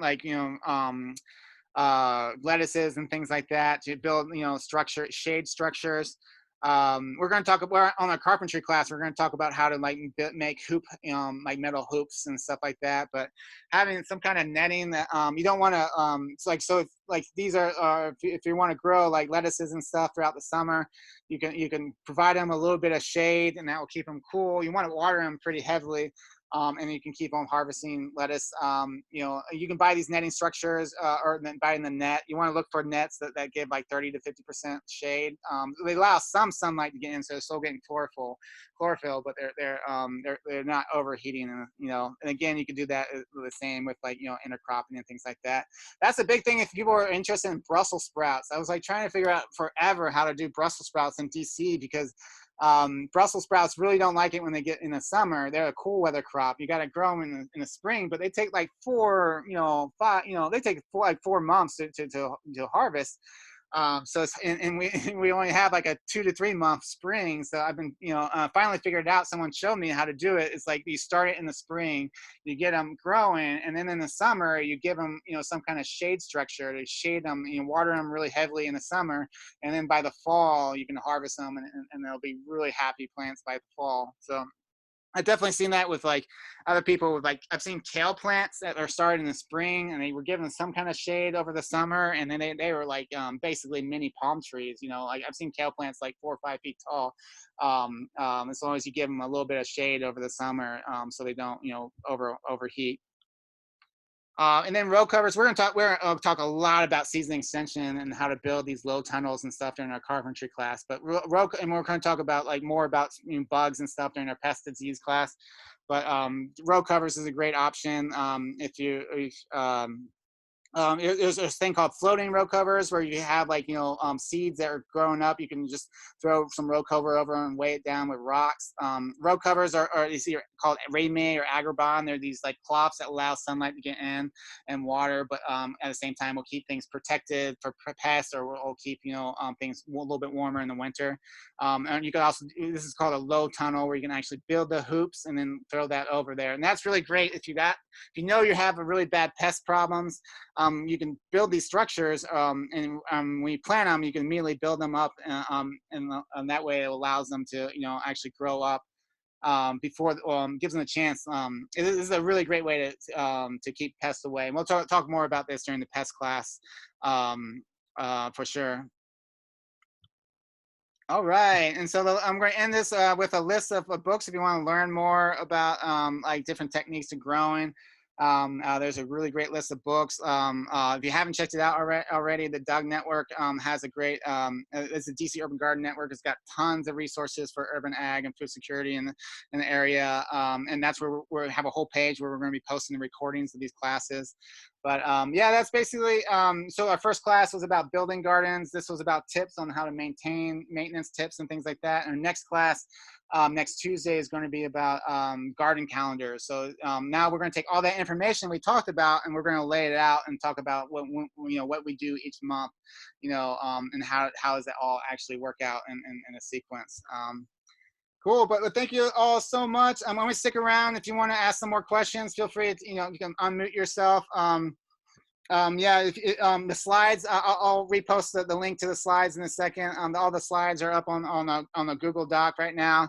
And thank you everyone so much. I really appreciate it. Like I said, I'll stick around for a little bit if anyone has any more questions. And also, you haven't heard, every Wednesday from noon to 1, we're doing a Q&A session where people can just log in and ask any questions you want about any topic about gardening, and we'll try to help you out.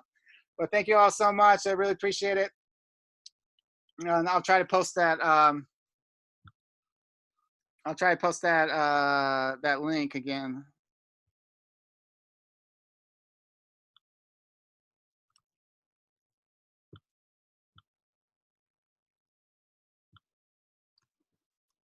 There's the link to the PowerPoint.